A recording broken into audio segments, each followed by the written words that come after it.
Hello friends, welcome to Tamil 23. இன்னைக்கு நம்ம என்ன பார்க்க போறோம் அப்படின்னா அடிப்படையான வாஸ்து. ஸோ ஒரு கட்டடம் கட்டுறோம் அப்படின்னா அதுக்கு பார்த்தீங்க அப்படின்னா அடிப்படையாக என்னென்ன வாஸ்து எல்லாம் நமக்கு தெரிஞ்சிருக்கணும் அப்படிங்கிறத பற்றி தான் பார்க்க போகிறோம். வாங்க வீடியோக்குள்ள போகலாம். ஸோ ஃபர்ஸ்ட் பார்த்தீங்க அப்படின்னா ஒரு ரூம் இருக்கு அப்படின்னா அதில் பார்த்தீங்க அப்படின்னா நம்ம என்ன பண்ணுறோம், 4 மூலையாக பிரிச்சுக்கிறோம். ஓகேங்களா? ஸோ அந்த திசை பார்த்தீங்க அப்படின்னா ஃபர்ஸ்ட் வந்து மேலே இருக்கிறது வடக்குன்னு வச்சுக்கிறோம். அடுத்து வந்து கிழக்கு, தெற்கு, மேற்கு. ஸோ இந்த மாதிரியானது 4 மூலையை வந்து நம்ம வச்சுக்கிறோம். ஸோ இதில் பார்த்தீங்க அப்படின்னா ஒவ்வொரு கார்னருக்கும் வந்து நமக்கு என்ன இருக்கு, ஒவ்வொரு பேர் இருக்கு. இப்போ இது நார்த்து ஈஸ்ட், ஸோ நார்த் ஈஸ்ட்னு வச்சுக்கிறோம். இது பார்த்தீங்க அப்படின்னா கிழக்கும் தெற்கு இருக்கு, ஸோ சவுத் ஈஸ்ட்னு வச்சுக்கிறோம். இது பார்த்தீங்க அப்படின்னா சவுத் வெஸ்ட், அதாவது தெற்கு மேற்கு. ஸோ அடுத்தது பார்த்தீங்க அப்படின்னா இது வடக்கு மேற்கு. ஸோ இந்த 4 மூலை இருக்கு. ஸோ இந்த 4 மூலையில பார்த்தீங்க அப்படின்னா ஃபர்ஸ்ட் இந்த நார்த் ஈஸ்ட்ல இருக்கிற மூளை பேர் என்ன சொல்லுவோம்னா ஈசானி மூளை இல்லாட்டி ஜல மூளை அப்படின்னு நம்ம சொல்லுவோம். ஓகேங்களா? ஸோ அதே மாதிரி சவுத் ஈஸ்ட்ல இருக்கிறது பார்த்தீங்க அப்படின்னா அக்னி மூளைன்னு சொல்லுவோம். அதே மாதிரி சவுத் வெஸ்ட்ல இருக்கிறது பார்த்தீங்க அப்படின்னா குபேர மூளைன்னு சொல்லுவோம். நார்த் வெஸ்ட்ல இருக்கிறது வந்து வாயு மூளை அப்படின்னு சொல்லுவோம்.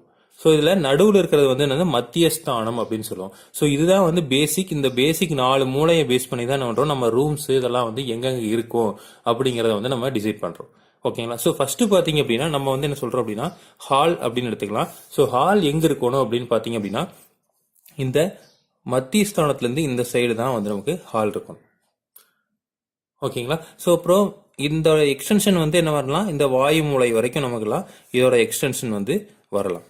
ஓகேங்களா? ஸோ இது வந்து இது வரைக்கும் நமக்கு என்ன இருக்கலாம், ஹால் இருக்கலாம். மேக்சிமம் வந்து இந்த இடத்துல வந்து ஹால் இருக்கிறது வந்து ரொம்ப நல்லது. ஓகேங்களா? ஸோ மத்திய ஸ்தானத்துல ஹாலா இருந்தது அப்படின்னா ரொம்ப வந்து நல்லது. நெக்ஸ்ட் பாத்தீங்க அப்படின்னா பெட்ரூம் சொல்லலாம். ஸோ பெட்ரூம் எங்க இருக்கும் அப்படின்னா கண்டிப்பா குபேர மூலையில தான் வந்து நமக்கு பெட்ரூம் இருக்கணும். ஓகேங்களா? ஸோ எங்க வந்து நமக்கு குபேர மூலை இருக்குதோ அங்கதான் வந்து என்ன இருக்கணும், பெட்ரூம் இருக்கணும். அதுக்கப்புறம் கிச்சன் பாத்தீங்க அப்படின்னா அக்னி மூலையில கிச்சன் இருக்கணும்.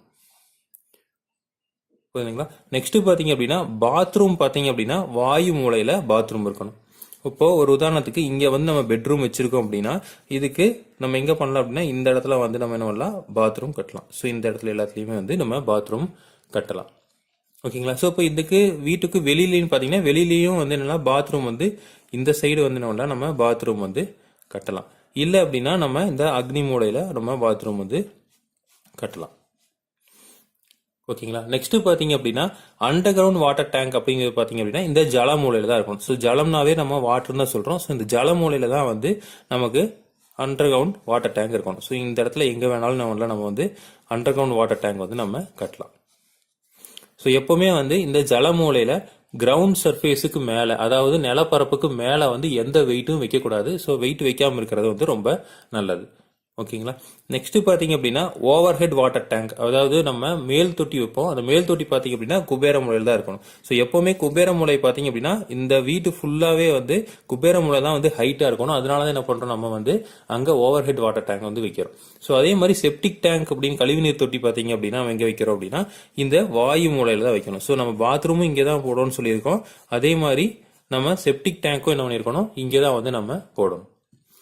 புரியுங்களா? ஸோ இதுதான் வந்து பேசிக் வாஸ்து. இந்த வாஸ்துவாவது நம்ம என்ன பண்ணணும், ஒரு வீட்டில் மெயின்டைன் பண்ணணும். அதே மாதிரி கதவு பார்த்தீங்க அப்படின்னா மெயின் டோர் பார்த்தீங்க அப்படின்னா நம்ம இந்த ஏரியால எங்க வேணாலும் வைக்கலாம்.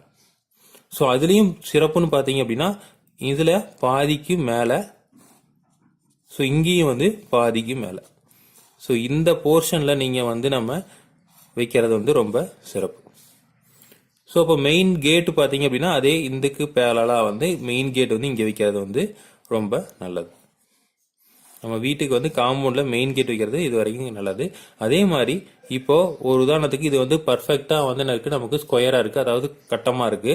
இப்போ ஒரு வேளை வந்து ஒரு மூளை இழுத்து இருக்கு அப்படின்னா இது ஜல மூளை கொஞ்சம் இப்படி இழுத்து இருந்ததுன்னா நமக்கு எந்த பிரச்சனையும் இல்லை.